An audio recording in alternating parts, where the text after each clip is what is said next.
Hey everybody, here we are, turn 10 of the Germans. I'll just start up here. We had the offensive that started over here. The interesting thing is that the Germans had to withdraw some panzers and some infantry, I think it was.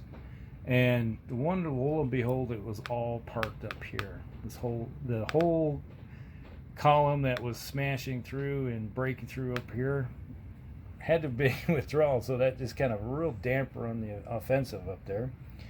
But we had the secondary offensive hit here and smashed this unit that was this one here. They had to do a roll of 6, and it was defense shattered. They had to fall back 4, so they went to there. So the Germans advanced, the advancing column. They had attacked here, and there was a guards unit, this one right here, that was already a step loss, got hit, smashed into him and crushed him. But the advance went into there, so that was where they had to stop because they're now in a zone of control. So they could have attacked here, but let's see, the fence is like 13 with attack. I think they'll have attack strength like 24 there, so it would have been 1-1, 2-1, 3-1. I guess they could have still kept pushing the issue with the breakthrough rules, but we didn't do any of that. I forgot. I was going to attack here, but we'll just leave it there. Forgot, my fault. Over here at Rostov, the Russian defense has just been smashed. The Germans came across the line over the river here, you've seen before in the previous turn. They crushed in here, pushed down the line, and knocked off some units that were full retreat. They had defense shattered. They smashed into them and advanced. And then one of the units had previous attacks was in a full retreat, sitting here or sitting there, and they advanced to here and forced them to go in a full retreat there. So the Germans, after combat, advanced, but they couldn't do any real combat afterwards. And there's an isolated Russian unit sitting right here. They're now basically going to be out of supply. Not good for them. And there's no port there to, pull them out if necessary. Over here we had the one attack hit at a 3-1, got a disruption, and they fell back to here. So the combined Romanian, Italian, and German forces here are pushing down the line, down this rail line right here. And that is it for the south. Now over by Stalingrad, there was a major breakthrough. There was a unit that was parked. The Germans were here in here through their breakthrough. There was a unit that was parked here. They hit him, crushed him, pushed him back, and then hit him again with the breakthrough with this column right here. There, and they went into full retreat. They went back to here, and the Germans moved their forces to here, cutting off these guys at the moment. So the Russians probably can break out of that area. That's not like they're cut off, but it's not really a tenable situation for them. So they're going to have to pay some movement points to possibly get out of that situation. But that is what's going on right now for the day. The Germans, they did break through in the south. This area down here is starting to open up a bit. And that's a massive open area. Pretty undefensible by both sides, to be honest.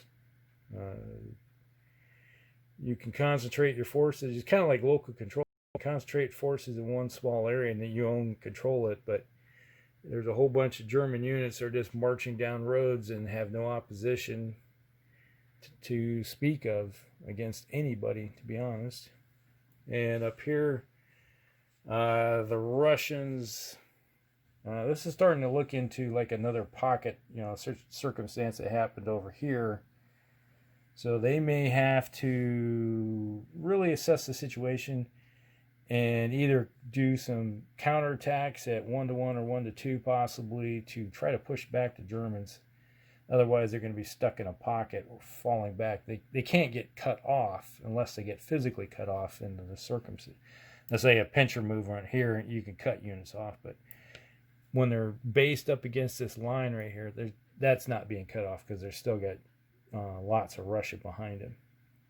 So we'll just have to see what happens. And the butcher bill is a little interesting. The Germans still have a unit.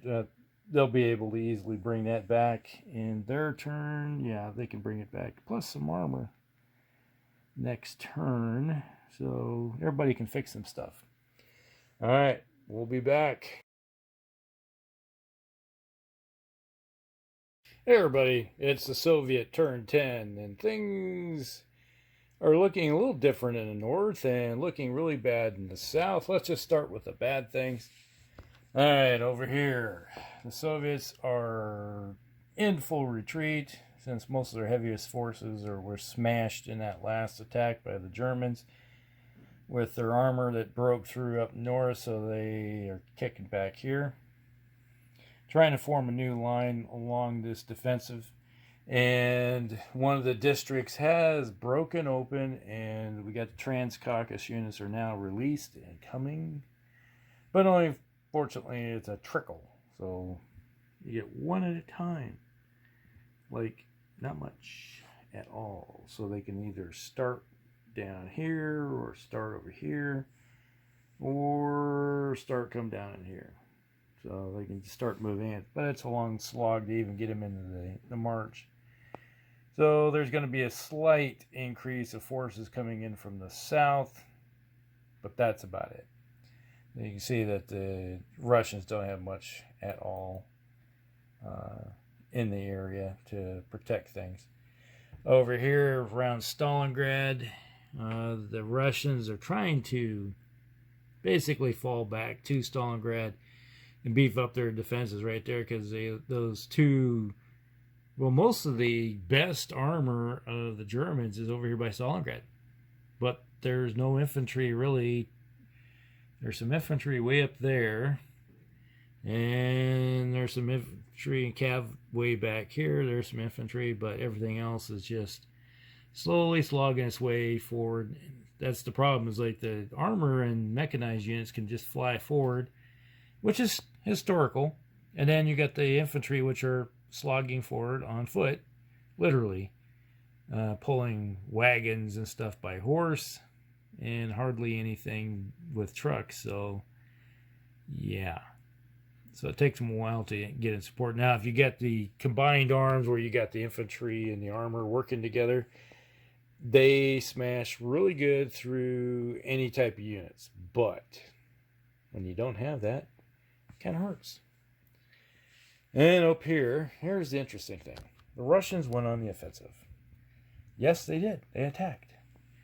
Over here, they hit this unit that was parked here, smashed it, moved it here. Then the Russian armor moved out. And all those gains the Germans made are being pushed back again. A lot of it is because they tried to go around this flank right here. And when they had to pull all those units out of the line to go put them someplace else, that really put a damper on their trying to get around and find the edge. So now they no longer have that, and the Russians actually have a few more units. And then they attacked. It was a unit right here, or right there. They were there, and they got hit and smashed, and they got pushed back to here with a disruption. They attacked here against the Romanians, and basically got a defender, had to lose a step loss and make a determined defense, and they rolled a 6. So they did stay. The Romanians parked themselves pretty good against all that marauding Russians that came smashing through their lines. And those were these guys right here were top-notch German units that just got disrupted. And that was another 6 that the Russians rolled and kicked them back, but they didn't get their determined defense. They rolled a 1.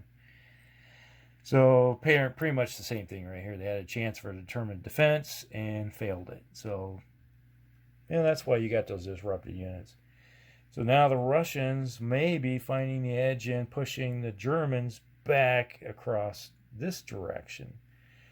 So it's a push and move. So what the Russians did, yeah, they're holding the line right here, but they were slowly trickling out. You can see there's units here behind the lines. They're pulling like a division out of the defensive area to form new corps that will go forward and attack someplace else, kind of extending their lines without having a force. Because the Germans, if they're not going to attack across that river, which attacking across the river against a well-defended infantry is